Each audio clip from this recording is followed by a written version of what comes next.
All right, welcome to another episode of the 24th Floor. It's actually been a minute, a hot minute. We're back, though. Part of the reason we've been on vacation is because, Rich, you've been on vacation. Yeah, I've been out, but it was needed. I mean, you know how it is when we got all that PTO we got to use. I had a chance to go back home, spend time with family and friends. It's the longest time I've been home in my career, Ruben. Yeah, I don't take a lot of time off either. I'm going to take a week off next week. It'll be the only full week I've taken all year. Yeah, and so I came back last week, had to get back in the flow in our newscast. That's why I'm all dressed up like this, you know what I'm saying? Starting to get on the anchor desk with Ruben. But let's touch on everything we've missed while we've been on this little hiatus, if we can roll. A full screen we've got. So, Ruben, this has all didn't happen since the last time we were on. You missed a lot. Lane Kiffin left for LSU, which I told you was going to happen. Okay. Just so we're clear. Silverfield left for Arkansas. But see, you were doubting that was going to happen. True. I saw the rumor and was like, there's no way they're doing this. They did it anyway. So, we're 1-1. You know what I'm saying? You was like, nah, I don't think he's going to stay. Grizzlies won 8 of their last 10 after starting really slow. I know, and it seems on this program we were talking about that they were just kind of looking at, draft-a-thon or tank-a-thon or whatever, and now they're back in playoff talks. Yeah. Tigers Hoops won 3 of the last 4 while you were gone. Things have changed then. Yeah, exactly. Good thing for them. But Ole Miss Hoops, a team that I thought was going to be probably one of the top teams in the SEC, they've lost 4 of their last 5. Yeah, and Coach Beard had a lot to say about that. I'm sure we can ask Mr. Stephen Willis about that a little bit later in the show. We'll have him on in just a moment. So that's a list of everything that's happened since we were last on the show. Let's just go in order and just start with college football. Let's talk about the Memphis Tigers. Their season's going to come to an end this week. Yeah, and not the way that they wanted, right? Initially, the talk was all about getting to the college football playoffs, being a group of 5 team, but now they're actually going to be competing in Tampa in the Gasparilla Bowl. That's going to be on Friday. They're going to be taking on NC State, which I think is a game they can lose if they're not careful. Yeah, I mean, and the last outing for the Tigers we see right here, there was on Thanksgiving. They lost to Navy 28-17. For the Tigers, I just don't know. I mean, things have been kind of trending in the wrong direction. I know it's a lot of hype around the city with the hiring of Charles Huff, which I did the story on him and his presser. But, I mean, you got the guy, Reggie Howard, that's going to be the interim coach because obviously Silverfield has gone to Arkansas. I like what Memphis is kind of wanting to do here, but we actually got a chance to hear from Reggie Howard with how he's approaching the game for the Tigers. If we can roll the clip. We're going to treat this game like a Super Bowl, all right? This is our last opportunity to play this year. We want to send our seniors out the right way, and we want to put on display the type of team that we are, playing with passion, playing with heart, and playing with strain, and showing them what this Memphis football is all about. And I think great quote, great sentiment, but I would venture to say that every coach in that situation is going to say the same thing. It's our last game. We're treating it like the Super Bowl. It's the biggest game of the year for us. We want to finish the right way. That's what we would call coach speak in the business, right? I do think they have good intentions. My question will be, is the team as focused? Was losing Silverfield a bonus or a minus for the players, in the players' minds? And we don't know that question, but they. And playing for the interim while you have a new head coach already named, is that a positive or negative in the players' minds? But I'll give you a contrast because I think in this new NIL world, with you got the portal and stuff like that, you'll see a lot of players are opting out, whether they opt out to hit the portal, whether they opt out to test for the NFL draft.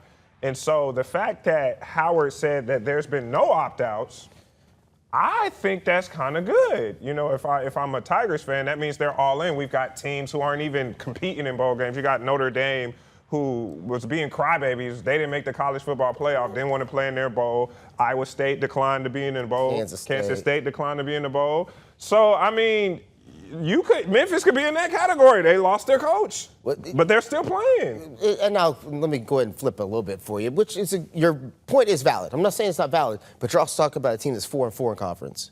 Yeah. Right? You're talking about a team that started with really high aspirations and things really changed to the back end of the season. So I think this idea that a bunch of people didn't jump ship yet, a lot of times you're going to want to wait and see what the actual new coach is going to want to do before you decide if you're leaving for the portal. He may be able to get you more money, so you're not going to test that water until after he gets in that chair and has a chance to sit down and talk to everybody. So it doesn't shock me that a bunch of guys haven't left yet because it's not like they were going to Arkansas with Silverfield. If he had a bunch of guys that he was taking with him to Arkansas, that'd be different. You'd see those names already surfacing. Now, the portal doesn't open yet, but people could be declaring that they're going to. Yeah, like Arrington Maiden, the backup quarterback, he said he's going to declare for the portal, but he's still going to dress for this game and prep for this game because who knows? I mean, obviously you got the injury issues with Brendan Lewis. This could be a showcase for Maiden. So I get what you're saying, but guys can easily, that's all the more reasons like, okay, what are we playing for? You know what I'm saying? And be like, all right, this was a season that we didn't like. Let's just go ahead and move on. Which I think is the fear of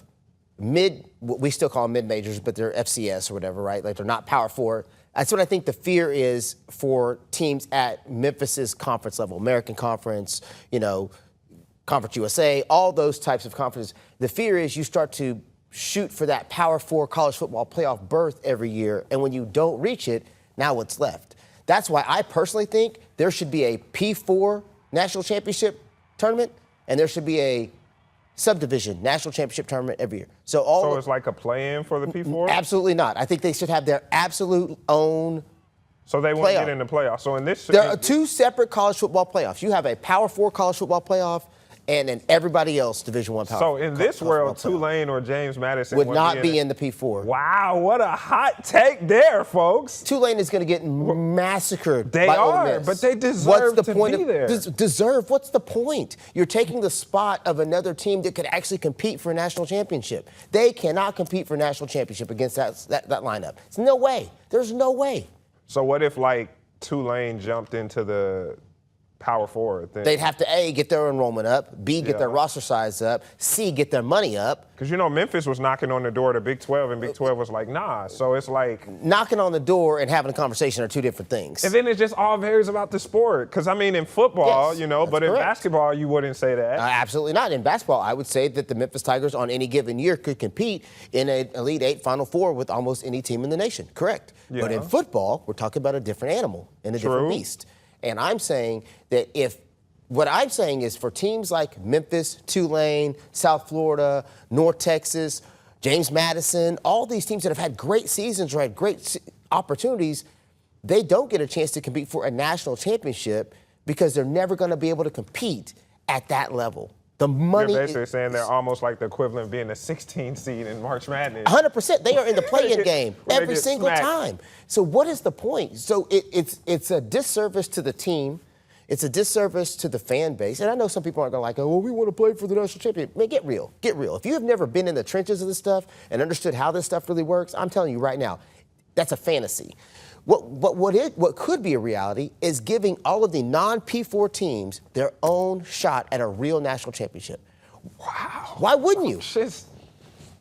I don't know, man. I just feel like that's almost like the Little League. That's like the minor league. It's already like the minor league. AAA. It's already. This is even playing field that we got now with the 12-team No, playoffs. it's not. It is not even And playing then it's field. like you see how this can heighten a brand by making the playoffs. And then, like I said, with this portal world and now JUCOs don't count against you. What I think that we see now in these non-P4 teams is you'll have a guy who very touted out of high school, and he could go to a Memphis. He can go to a Tulane.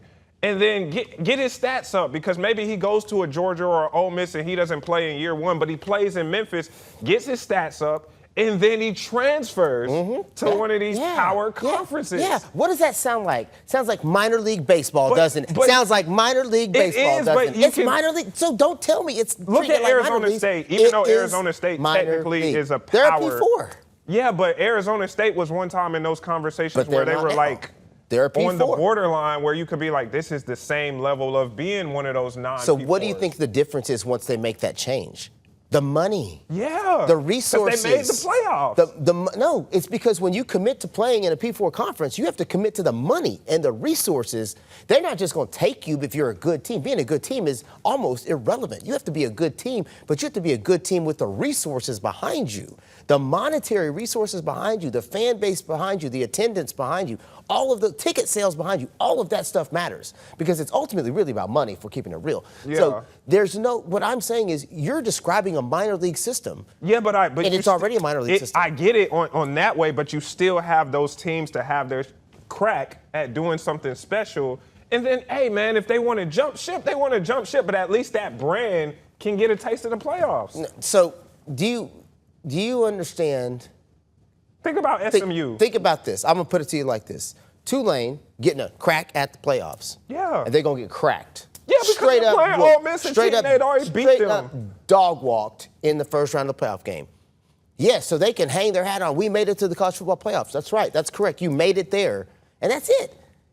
You can't actually. They're not going to advance unless Ole Miss just completely drops the ball. Which I don't think will happen. It's not going to happen. They have no shot of advancing. No team in that situation has a shot because people have got to understand the difference in the depth of these teams too. There are people on the second and third string at places like Ole Miss and Georgia and Alabama that don't get to play that are as good, if not better, than the starters. And those will on be these other stars teams. on the other teams on the James But they're Madison not right and now. Tulane. That's right. And why do you think they're not?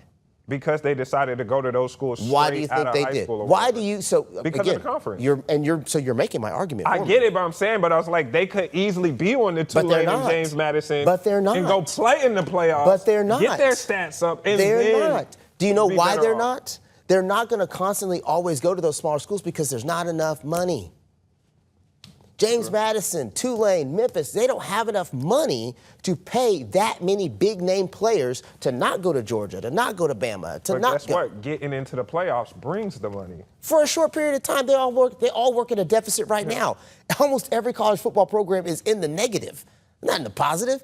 So you get that, $500,000 for making it to the playoffs or whatever. Cool, that just goes back into the budget. That's not enough to pay 5 NIL guys. I mean, to me, I think a perfect example is like SMU, a team that was once in the American and was able to move up into the ACC. They made the playoffs. Mm-hmm. You see what it's done for their brand, getting more money off that playoffs, and now they can recruit guys to come to play at SMU. SMU is not too different from Memphis, aside from, SMU was able to get ahead of Memphis again in the ACC.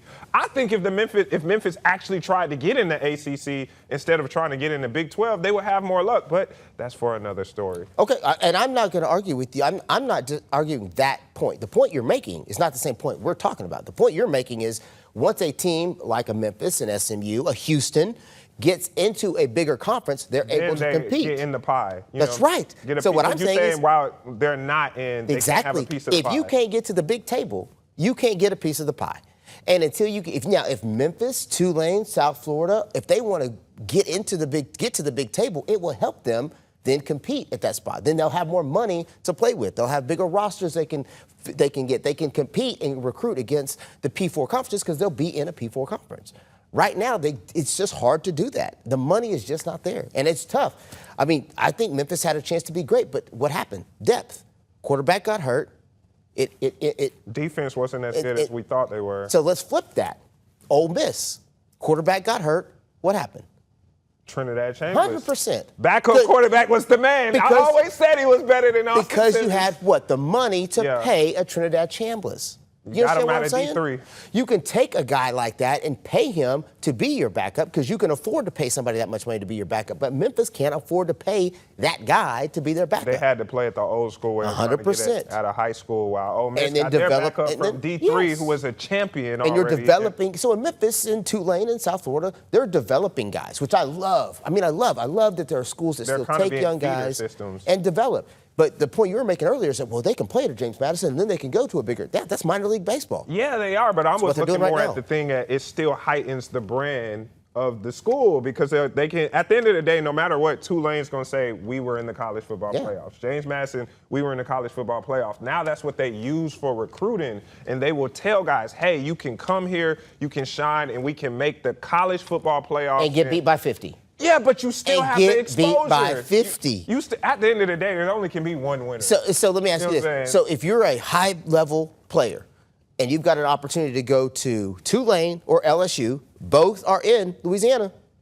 Okay. All right, and Tulane's coming to you and said, hey, we made the college football playoffs. You could come here and get that exposure, or you could go to LSU. Where are you going? Where am I going to be a starter at? Okay, so say, okay, I'm going to go to Tulane so I can start and play because eventually I want to do what? Go to a bigger level. 100%. So even if the idea that you can use that prestige to recruit, for 1 year, and then those guys are leaving anyway, and now you're constantly trying to refill that roster, which they're doing to a certain degree. They're going to do that every year. But I'm just saying you're not going to be able to that. bank on the fact that you can pull in all these big recruits because you made it to the college football playoff because those guys you're talking to are also talking to those schools that always have a chance to make it to the playoffs. And then also some of these schools end up being second chance programs. You know, guys who maybe wasn't getting PT at Ole Miss, wasn't getting PT at Georgia, wasn't getting PT at Texas. And like, you know what? I'm not playing. Let me go to Tulane. Let me go to North Texas or stuff like that. All right. We've talked so much about we this. went all the way off the rails, we haven't but it was even talked good. about the Gasparilla Bowl and like, do we think Memphis is going to win? We'll do it real quick. Let's do it real quick. We'll do Gasparilla Bowl real quick. And then we'll take a break. All right, so can we really quickly hit our bullet points of why I think Memphis will win this game? Ruben, I talked to you about this yesterday. Now, I put it in 5 bullet points. The pressure is actually off Memphis. Everyone expects the ACC team to win. True. Silverfield is gone. The narrative is already written. Memphis isn't scared of the moment. They've been here before. This isn't a plucky underdog, Ruben. This is a relaxed, dangerous team. Theoretically. And then, I mean, they've proven they can beat bigger programs, but Arkansas doesn't count. But still, that Arkansas is an SEC Arkansas team. doesn't count. They're so bad. They were so bad. They were, and Silverfield still went there. Yes, they were so bad. I mean, you know, they won't be in, but it shows that Memphis won't be intimidated by logos, the conference, I or agree the with crowd. that. Because they don't care what league you're in. They care if you can stop them. Now, the big thing I want to focus on is on third down. You know, I'm a big stats guy. Memphis is a matchup nightmare on third down because NC State is actually one of the worst third down defenses in the country, and Memphis thrives when it strings drives together. So this isn't about explosive plays; it's about staying on the field. Well, so if you take that a layer deeper, the reason Memphis is so good on third downs is because they stay ahead of the chains, and they stay ahead of the chains because they have a good running game. If you have a strong running game, you're getting 4 or 5 yards on first down. Man, you're ahead of the chains. It opens up your playbook a lot. When you've got third and long consistently, your playbook gets a lot smaller and it's a lot easier to defend. The fact that Memphis runs the ball so well and gets great yardage on first down is what allows them to be great on third down, which a lot of people don't understand or maybe don't realize. That's what creates great third down offense, is having great first down offense. Yeah, I completely agree. I think if Memphis can get it third and manageable, NC State's defense is going to crack because, like you said, Memphis staying ahead of the chains. And then one of my last things I want to talk about is red zone. I think it's just automatic points for the Tigers. Memphis, they're elite once they get inside the 20, while NC State on the flip side allow points on 84% of red zone trips. So this is a bend but don't break defense, but for NC State, this is bend and break. So lastly, what I want to say, Ruben, the pass rush for the Tigers has to show up. Memphis' path to winning is clear. If they can pressure C.J. Bailey, who is a dynamic quarterback over at NC State, they can tackle those underneath throws. Don't let him settle in. They don't need sacks. They just need disruptions. Oh, and so I'll counter that with the NC State bullet points because this is what we kind of spoke about. C.J. Bailey, the best player on the field for NC State, as we take a look at some of the NC State video. I will say this. When I looked at NC State has some holes, obviously, but they've also played some tough competition this year. So their record is a little deceiving because of the conference they're in, and their points totals, their differentials are a little deceiving because of the conference that they're in. The C.J. Bailey, you wrote some great points in here. 70% of NC State's completion percentage, he controls the tempo. You mentioned that Memphis struggles when the quarterback gets comfortable, which is very true. Yep. That definitely happens. You look at how that happened with Byron Brown, the Tulane quarterback, the Navy quarterback. Memphis defense is aggressive, but that can sometimes bite you in the butt, right? Too aggressive leads to big plays over the top. They do attack downhill, NC State does, but that opens up lanes for quick throws, short crossing routes, yards. My biggest thing is when you start looking at their records. So NC State has some good wins and some bad losses. Good win over Georgia Tech. Good win over a great ranked Georgia Tech team. Now they got beat hands down by some really good teams like Miami, but they did get a win over ECU. Yeah. Right, which is a common opponent. Who beat Memphis. And they finished with wins over North Carolina and Florida State. Saying much. Now, North Carolina's not like good. ACC Arkansas. But Florida State was decent. Were they? Florida State didn't make a bowl game. They were decent. That's another ACC downs. Arkansas. So again, that's kind of my point to NC State is I think it's hard to compare You can't just look at their records and say, oh, well, and then this is going to be an easy one or this is going to be a hard one, because their record is a little deceiving in my view. Yeah, I mean, C.J. Bailey, I really liked watching him. For me, it was a showcase for him when I watched him play Georgia Tech. Obviously, Georgia Tech, was my team growing up before I went to college. So that kind of hurt me that when NC State beat them, and that's the reason why Georgia Tech's not playing for a title. But, yeah, I think it all comes down to it. I mean, Memphis have seen dynamic quarterbacks like Brown at USF, the Navy quarterback, the Tulane quarterback. So they kind of know a guy like C.J. Bailey, and then Brendan Lewis kind of plays a lot like him. So I think at the end of the day, and it sounds cliche, this will strictly be, if Memphis can get the stops, they will win. 100% cliche. I think the biggest difference in this game is going to be for Memphis is the fact that Brendan Lewis has had several weeks to recover. All right, so we are done talking about Yes, Memphis for now, but we're not done talking about college football. We have to get to Ole Miss football. Roll the stinger, producer Leanna. Let's get to it.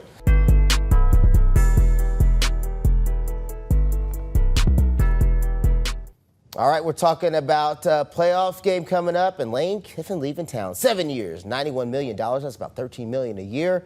Playoff payback, believe it or not, which I think his agent is a genius. He gets paid for Ole Miss wins in the playoffs.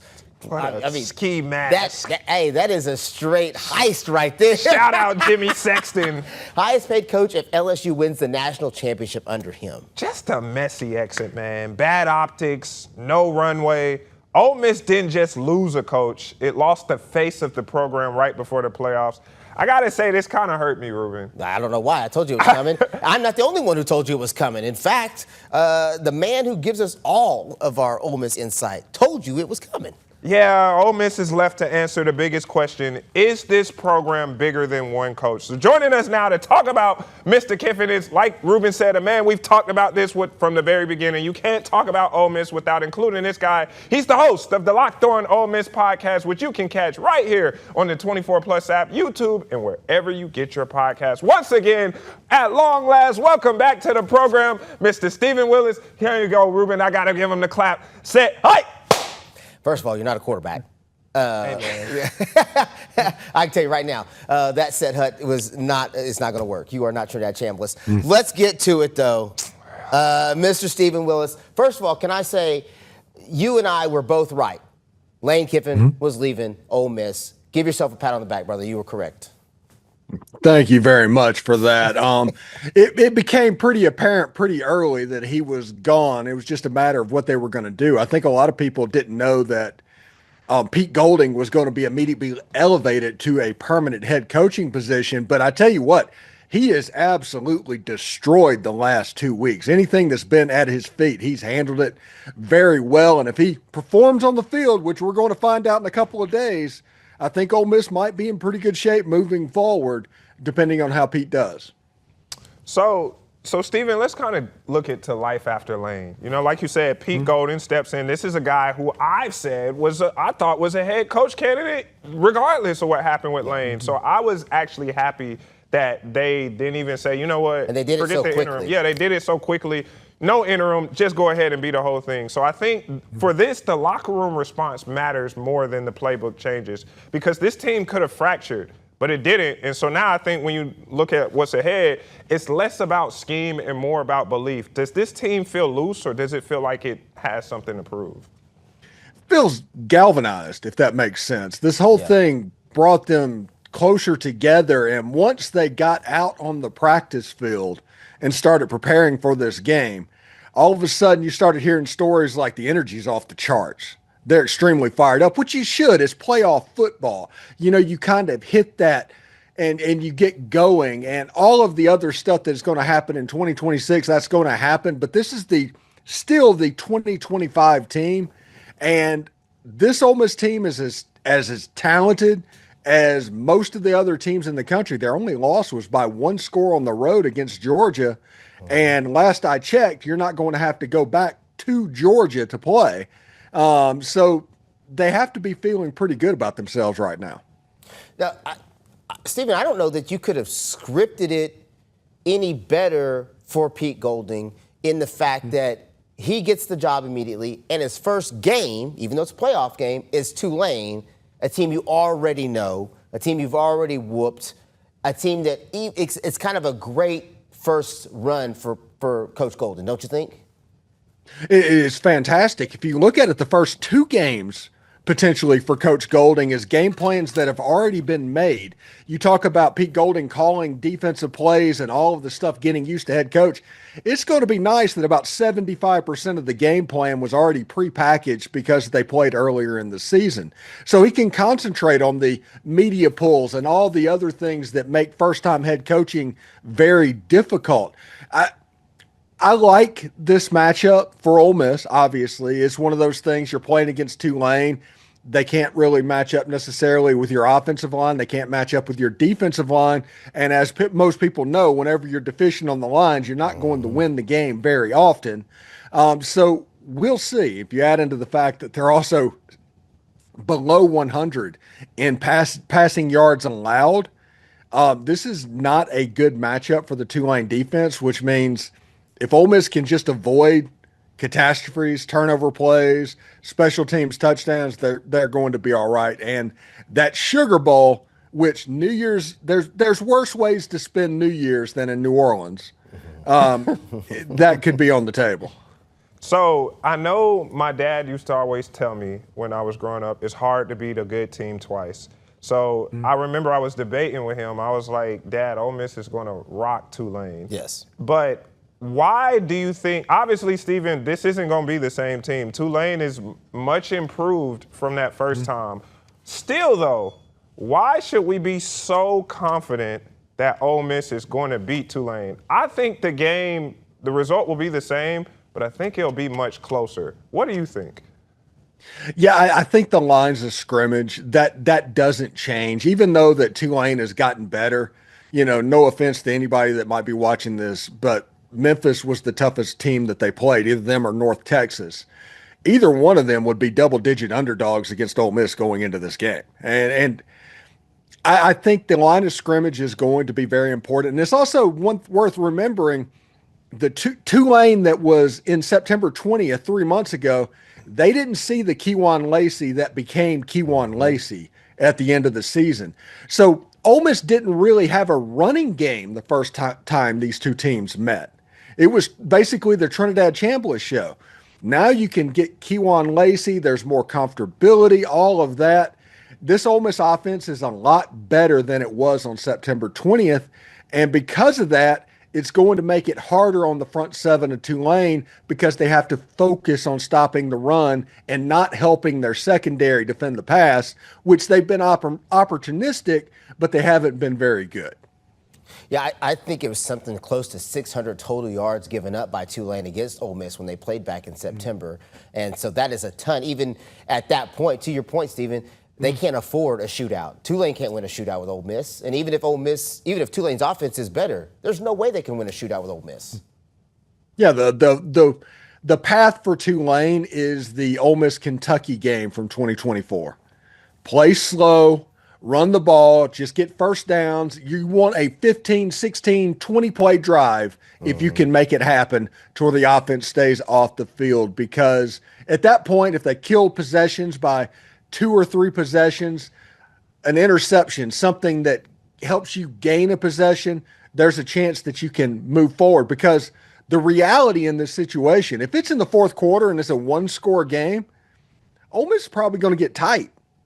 That whole stadium is going to get weird because they're not expecting something like that. They're expecting a coronation, a celebration. If a football game breaks out in the fourth quarter, Ole Miss could get tricky.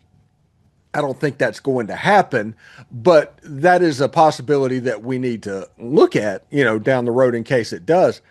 The more I look at it, the lines of scrimmage, the offensive line against the Tulane defensive line, the Tulane defensive line against the Ole Miss offensive line, how are they going to be able to make stops in there? And this Ole Miss offensive line has improved probably more than any other position on the field from the beginning of the season to right now, to the point where at the end of the year, they were just a good unit. And you have a mobile quarterback and all of that. There's just a lot playing in Ole Miss's favor right now. I'm glad you mentioned that because I was wanting to ask you about the strength-on-strength game up front. But so I want to respond to several things you said. The first thing is, I think if it gets a one-score game in the first quarter, this team has shown that they'll be comfortable because they tend to get in those what I like to call hold on for dear life games. They'll wake up, yeah. So I wouldn't even get nervous if it's a one-score game in the fourth quarter because they're used to that. What I am kind of thinking is if Tulane walks in believing September was a fluke, are they wrong? And so I look at their upset formula because I always got to play devil's advocate with these things. And I say, like, okay, what is Tulane's path to victory? I think takeaways are mandatory. We've seen Trinidad Chambliss, he hasn't thrown a lot. I think he's only got 3 interceptions on the season. He takes care of the ball. Tulane forced 5 turnovers in the AAC title game. And that North Texas quarterback was one of the best quarterbacks in the country. Yeah, he's good. I hope he ends up going to Oklahoma State with Eric Morris. But that's neither here nor there. I think for Tulane, they have to attack early. They can't let Ole Miss settle in. But just, Stephen, I think the reality check is, like we said, Ole Miss doesn't have a turnover problem, and Ole Miss doesn't chase points. I know a lot of teams get aggressive and like to go for it on fourth down. Ole Miss, we've seen, if it's not there, they'll take the points. They'll take the 3. Would you agree with that sentiment? I think, honestly, it might even be more of that with Lane Kiffin gone because the days of going for a 4th and 5 on your own 25-yard line up by 10 points on the road, that's probably gone. I mean, Pete Golding's not going to put the defense and risk the defense at that. He's going to punt the ball and play defense. So I think that we need to see exactly how Pete's going to be a head coach. Is he going to be a by-the-numbers guy that was Matt Luke whenever he was in Oxford? Is he going to be the 9-year-old playing Madden that was Lane Kiffin from time to time? It's going to be interesting to see how he manages the game. And the fact that his first ever head coaching game is in the college football playoff, that's a record that won't be broken. I'm going to switch gears here a little bit. I know we're talking the game, but I'm going to be real honest. I don't think it's going to be a game. I think that it's going to be a little bit of jitters in the very beginning. Then I think Ole Miss is going to blow the doors off them because I think the Ole Miss team, take the coach out of it. I think the Ole Miss team feels like they've earned this spot, and they're not going to let anybody talk down on them. They're going to handle business. That's just what I think. Can I talk about something that I'm a little bit, and I want your take on this, Stephen? I was a little surprised and maybe a little bit disappointed that Trinidad Chambliss was not a Heisman Trophy finalist. You, of all people, saying that, and you haven't. I've been the Trinidad Chambliss guy on this show. You have, but look at that. I said that from the jump. Look at the Heisman Trophy finalist list. Nobody had a better story than Trinidad Chambliss in college football this year. And they went with Diego Pavia as a finalist over him. I can't be the only one who was mind blown by that. Stephen? Well, whenever you look at what Ole Miss was going through at the end of October and the beginning of November, it begins to come in focus. Whenever everybody was figuring out who they were going to vote for, it was about where is Lane Kiffin going to coach next year, not, hey, these players are on this really great team doing really special things. And in my opinion, the players were robbed. The fans were robbed of an unbelievably special season over one person trying to make it about him. And that is the reason Trinidad Chambliss finished 8th in the Heisman Trophy. He still finished 8th with no campaigning whatsoever. None. None. They didn't even talk about it from time to time. He finished 8th in the Heisman Trophy rankings. If he would have been campaigned even a little bit, he would have been a top 4 guy. Absolutely. That is probably I don't have ill feelings at all towards Lane Kiffin one way or the other about what he did and how he did it, how he handled it, whatever. It didn't personally affect my life. The one thing as a sports fan that I am annoyed or disappointed in him as a coach is that he didn't do that for Trinidad Chambliss, who came in and did what he did all season long, led that team to a historic run. There's not a better, and look who won it. Old boy from Indiana. Yeah, Fernando. which he has a good story too. That's still, I'm just, But obviously, with worse numbers than Trinidad. Trinidad played in 10 games, had better numbers than Fernando Mendoza. Absolutely. Ooh, all right. So while we're talking about the coach stuff, since we brought up Lane Kiffin again, Stephen, I want to ask your opinion on this. When we just look at the juxtaposition of handling an exit, obviously before this we talked about if Lane leaves, would he be able to coach in the playoffs? Y'all explain to me why it made sense for him not to, and I completely agree. But Summerall is coaching in his game now. No different situation because you're going from American to SEC while Lane is SEC to SEC. Just look at how Summerall is playing his exit with Tulane. He's giving back a bunch of money to Tulane, which will be important for the future. It's not enough, but it'll be important. Given what? I think he's giving $100K to them or something like that. That's one player. He's being very gracious on his way out. How do you kind of look at this whole, like, Lane is just like the evil guy in the eyes of Oxford, while Summerall is like a champion. Summerall says he wants to come back to Tulane and still be appreciated. I just thought that was very interesting how Summerall's playing all of this. Well, first of all, Tulane being a G5 school going to the SEC, there's no, stigma with making that jump and what's going on. So you can go from Tulane, and it's like going from Ole Miss to the NFL. Nobody would have said anything if Lane Kiffin was going to the NFL. But the thing about Ole Miss and LSU, they play for a literal trophy. That's like the Sean Summerall taking the job at Memphis. And that's the juxtaposition of what really happened there. And Lane just spent 6 weeks trolling the Ole Miss fan base. You know, they had 68,000 people at the Florida game, an unbelievable atmosphere. And the first thing he said is like, yeah, you should have seen it last week against the Citadel. It's like, why? Why even do something like that? You're one game away from the playoffs against Mississippi State, and you're sitting here worried about an attendance issue in the second half of a game against an FCS opponent in November. Why even do that? Well, the point is, he was burning bridges. He doesn't know how to leave. He wants to explode the bridges on his way out of town so everything works for him. And because of that, it deteriorated and deteriorated and deteriorated. By mid-November, there was no chance that he was going to coach a playoff game. And it's a really sad thing. Now, if you look at it, I think 17 coaches and staffers have been alternated between Ole Miss and LSU in the last month or something like that. With like the rumor of Frank Wilson coming up at running back coach and Ole Miss's running back coach potentially going out to there. It's nuts. September 19th is going to be a movie, everybody. It's going to be a movie. Just if you're game day, heck, if you're big noon kickoff, they don't even have an SEC contract. If you're even that, just announce you're coming to Oxford because this is going to be a ridiculous day. It reminds me of like back in the day, so you had a girlfriend and you wanted her to break up with you, but you didn't want to be the bad guy. So you just do enough bad stuff till eventually she breaks up with you, right? And then you'd be like, well, I wasn't the bad guy. I wanted to do things the right way. That's kind of the way he played it. He let enough stuff going on to where he forced the administration's hand to have to make a decision so he could put up his hands and say, well, I wanted to coach. I wanted to keep going, but they wouldn't let me. And so, I think we can all agree that he did not play those cards well. He should have just been honest from the jump. Stephen, do you believe that he actually did, like that the leadership council, quote unquote, wanted him to stay and coach as what he's been reporting? No, absolutely not. I believe the actual vote of that, the real one, was 11-1 no. I'm not going to name the yes, but it was 11-1 no. I 1,000% believe that. Yeah, and they flat out posted on Twitter that that's not what we talked about. You're mischaracterizing the people that were in the room.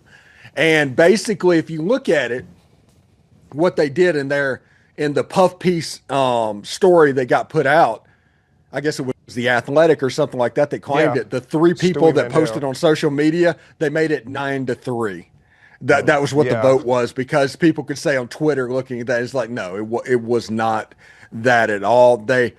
Listen, before the state game, before the Egg Bowl, whenever all of this was getting ready to percolate, there were people saying, hey, we want an interim coach now. We don't even want him to coach the Egg Bowl. Yeah. Wow. And that's how much it had deteriorated and started to affect the locker room. And the fact that this football team was able to win games against Florida and Oklahoma and Mississippi State while all this is going on, I am genuinely curious to see what it looks like when nothing's going on. Yeah. What does this football team look like not distracted? That's going to be fascinating. One more thing I want to ask you, and then we got to switch gears to college basketball, which we want you to stay on to talk Ole Miss hoops. One last thing I've been thinking. With obviously Lane's not coaching, but he sent all his guys. He sent Charlie Weiss and he sent a bunch of guys. What did you personally feel about that? Because isn't it almost the same thing that you're basically sending a lot of your staff back to Ole Miss? So those fears that those guys can be like, they can be sleeper agents. They can still convince guys and come to LSU, which is what you feared with Lane. That's a make good, don't you think, Stephen? Just kind of a good gesture on the way out? No, not maybe with the way it went down, because by the time he left, it was pretty bad. But the assistant coaches, they're not going to do that. I used to be on staff at Ole Miss back in the mid-2000s. And the saying was, you're loyal to your paycheck. I mean, no matter where you are, there's no real ties. You have a job to do, you're going to do the job, because if you don't, that's going to affect you trying to get the next job. So I'm not worried about Charlie Weiss Jr. and those guys doing anything weird. Now, if you want to be smart and do the 4D chess thinking about it, I think Brian Brown said yesterday in the press conference that Pete Golding has answers for answers. This could be one of those type situations, because Pete Golding has done a pretty fantastic job of putting his staff together. He almost has his on-field staff together. Now you have those coaches coaching on the field and game planning, and everything looks normal like always. The new coaches, they're completely working on retention. They're working on the transfer portal. They're prepared to take care of those two events when otherwise you would be game planning. So Pete Golding might have taken this into a very disadvantaged situation and kind of found a way to make it work in his favor.